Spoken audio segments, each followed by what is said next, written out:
이렇던 무언가 중요한 서류를 찾는 것처럼 연구를 하자는 제목으로 말씀드리겠습니다. 저에게 꼭 필요하고 당장 필요한 증명서가 이게 오래돼가지고 반쪽으로 갈라져 버렸어요. 그래서 본드로 잘 붙여가지고, 그리고 그거는 너무 잘 보관하면 오히려 찾기 어렵더라고요. 나이가 든 다음에 생각해 보니까. 그래서 꼭 둔 장소에 제대로 둬야만 나중에 그걸 찾을 수 있게 된다는 것을 깨닫고, 되도록이면 그 원래 뒀던 장소에 두려고 노력해요. 근데 어디다 뒀는지 도저히 모르겠는 거예요. 그걸 잘 보관한 거는, 그걸 잘 붙여놓은 거, 그리고 잘 관리해 놓은 거는 알겠는데. 그래서 여기 찾아보고 저기 찾아보고 하루 종일 찾고 또 찾았어요. 책상 서랍을 여러 번 다 뒤집어 꺼내가지고 봐도 없고, 책꽂이에도 살펴보고, 있을 만한 곳은 모두 다 살펴보고 찾아봤어요.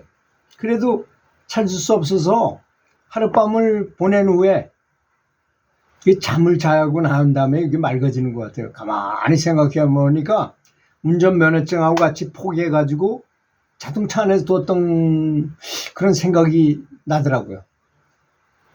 그래서 얼른 지하 주차장에 내려가서 차문을 열고 그 면허증을 딱 보니까 뒷면에 아주 너무나 잘 모셔져 있는 거 아니겠습니까? 그래서 어떤 선지식께서는 우리 마음 안에 들어있는 불성이 바로 그렇다는 것이라고 아니겠습니까? 그것은 마치 도관에 든 쥐와 같아서 절대로 내가 죽기 전에는 항상 마음속에 그대로 들어있는, 다른 데로 가지 않는 그런 것이다 이거죠. 그래서 도관에 든 쥐라고 말하는 표현이 바로 내 스스로 내 몸속에 있는 자성불을 얘기하는 것이다, 이런 말이 되겠습니다.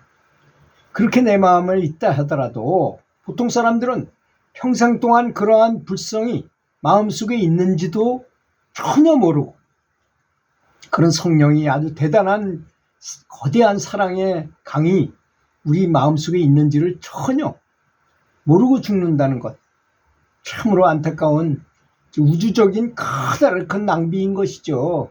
그렇게 좋은 것이 있음에도 그런 게 있는지조차도 한 번도 낌새도 못 채고 바로 죽어버린다는 것이 너무나 안타까운 일 아니겠습니까?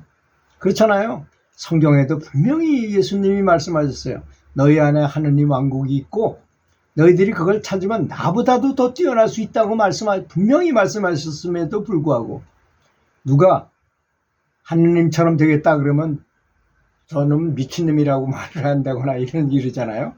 그건 있을 수 없는 말입니다. 불교는 처음부터 끝까지가 부처가 되는 공부인 것입니다. 부처님은 내가 부처가 됐으니까 다른 사람도 다 부처가 될 수 있는 소지가 있으니까 다 부처가 되라고 가르치는 것입니다. 처음부터 끝까지 그렇습니다. 그 한 가지도 다름이 없이 84,000 법문이 다 그런 것입니다. 그러니까 얼마나 인간적인가 이것을 알 수 있는 부분이죠. 이렇게 우리 마음속에 들어있는 이 불성을 흔들어서 깨우는 방법은 실로 참으로 다양하지요. 참선을 하기도 하고, 연불을 하기도 하고, 사경을 하기도 하고, 명상을 하기도 하고, 또 고행을 하기도 하고, 또 말로 하는 또 기도를 통해서 하기도 합니다. 그 중에서도 가장 공중되고 바람직한 것, 가장 공중된 방법이 아마 연불이 아니겠습니까?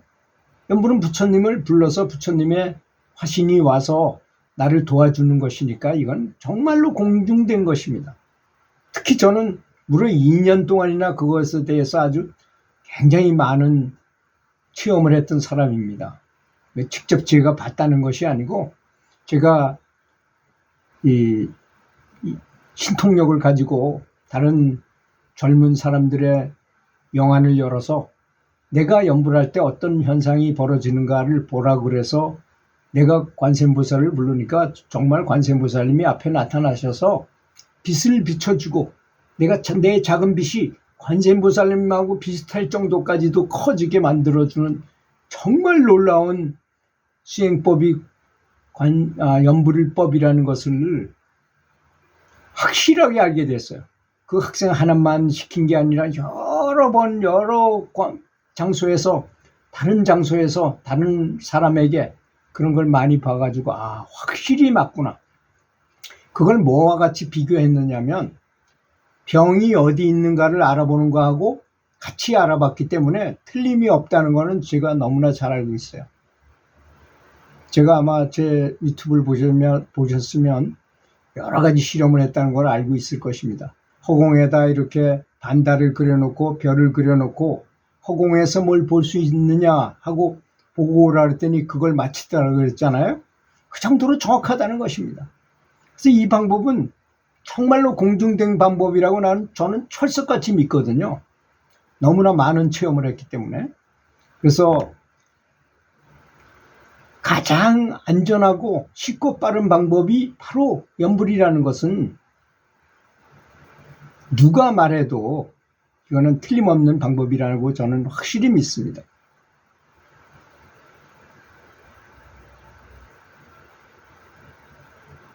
그래서 염불에 미친 사람들이 염불을 열심히 하면서 대화를 하면 무슨 대화할까요? 당연히 염불에 대한 얘기를 하겠죠. 그렇지 않습니까? 그 도반들끼리 만나면 염불에 대한 얘기를 해야지. 또 선생님들끼리 만나면 저도 교사를 했지만 애들 가르치는 것에 얘기합니다. 당연히 농사꾼들은 농사에 대해서 이게 농사거리에 대해서 호미는 어떻게 하는 게 좋고 이런 얘기 할 거 아니겠습니까? 그래서 장사하는 사람들은 당연히 손님하고 장사하는 데서 일어났던 일에 대해서 얘기할 거 아니겠습니까? 근데 어떤 사람은 자기가 염불을 한다고 하면서도 평상시 말할 때 염불에 관한 이야기는 전혀 하지 않고 다른 세속적인 이야기만 하는 경향이 있어요. 그런 사람은 절대로 염불에서 성공할 수 없는 사람이라는 것입니다. 당연히 기독교에서 기도를 많이 하고 아주 신앙심이 높은 사람은 대화를 하면 항상 신앙에 대한 얘기를 할 거 아니겠습니까?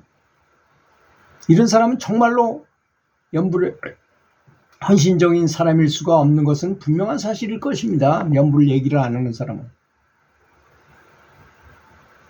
나는 내 도반을 진심으로 사랑합니다. 이 세상 어느 누구보다도 더 감사하고 귀하게 여깁니다. 염불할 때 부처님이 어떤 경로로든지 나에게 진리를 가르쳐 주셨으니 부처님을 생각하고 부르는 것이 곧 진리, 부처님 명호를 부르는 것이 곧 진리라고 생각하는 것. 아주 이 말은 간단하고 간단명료하지만 이 말이 가장 중요한 말입니다. 그렇지 않습니까? 부처님을 생각하고 부처님을 부르는 것이 곧 진리다. 왜냐하면 내가 진리를 찾기 위해서 부처님을 찾았기 때문인 것입니다. 그래서 진리는 곧 부처님인 것입니다. 이 진리를 사무치게 이해해야 되고 마치 우리나라를 사랑하는 사람이 그 징표로 태극기를 걸어두고 나라를 위해서 모든 국민들이 잘 되라고 기도하고 감사하는 것처럼 말입니다. 그렇지 않습니까? 나라를 사랑하는 사람은 뭔가 다르죠. 아무래도 그렇지 않습니까? 태극기 걸어놓고 애국가 자주 부르고 국기에 대한 경례도 하고 그런 의식을 많이 할 거 아니겠습니까? 당연히 부처님이 하신 말씀이 8만 대장경, 8만 4천 법문보다 더 많을지 몰라도 아미아불탑을 이 한마디 속에 모든 진리를 다 포함하고 있다는 사실을 굳고 아주 명백하게 믿어야 한다고 저는 생각합니다. 염불을 하고자 하는 의욕, 성취 자극, 또 하고자 하는 동기가 풍부한 선한 도반들을 가까이 사귀도록 이렇게 해야 될 것입니다. 근데 어떤 분은 그렇게 말하더라고요. 좋은 도반을 갖는 것이 좋습니다. 그러면 좋은 도반이 없는데요? 좋은 도반을 얻기 위해서 염불해 보셨나요? 내가 진보해가지고 어느 수준에 가면 그런 분들이 저절로 나타나게 돼 있어요. 또 내가 염불에 가입해서 같이 이렇게 생활하다 보니까 그 중에서도 아주 진실한 사람들이 있게 마련입니다. 다 그렇다는 게 아니에요. 많다 그래서 그 사람들이 다 100% 항상 모이면 염불에 대해만 얘기하고 부처님에 대해서만 얘기하는가? 그렇지 않더라 이겁니다. 저는 많이 체험해봤어요. 무려 30년 동안이나 그런 염불 법회에 모여가서 같이 이렇게 도반으로 공부해봤어요. 그래서 잘 선택하는 것, 좋은 도반을 갖는다는 건 이 세상 모든 일을 다 내 탓이라고 생각하잖아요. 그래서 내 주변에 그런 사람이 없으면 유인력의 법칙에도 나오잖아요. 더 시크릿이라는 그 세계적인 베스트셀러에 보면 내가 감사하고 내가 행복하고 그러면 그런 사람들이 나한테 몰려오게 돼 있어요. 그 원인은 자기한테 있는 거지 좋은 도반이 없습니다라고 얘기하는 거는 그거 잘못된 것입니다. 좋은 도반을 얻기 위해서 나를 정화시키고 나를 업장을 소멸시키고 열심히 연구를 하시면 또 마음을 바로 쓰게 되면 저절로 그런 분들이 저절로 자기에게 다가오게 되고 그런 사람들과 같이 대화하게 되고 서로 그래서 어려운 질문이 어려운 문제가 생기면 그분들하고 같이 이렇게 내놓고 얘기를 해. 쫙 얘기를 하다 보면 병은 그렇잖아요. 병을 고치려면 많이 얘기를 해라고. 그러다 보면 병 방법이 나온다는 말처럼 어떤 연구를 하다가 문제가 생겼어요. 그럼 대화를 하다 보면 이렇게 포럼처럼 이렇게 여러 번 돌아가면서 얘기하다 보면 답이 저절로 딱 나오게 돼 있어요. 왜? 사람은 다 불성을 갖고 있기 때문인 것입니다. 들어주셔서 감사합니다.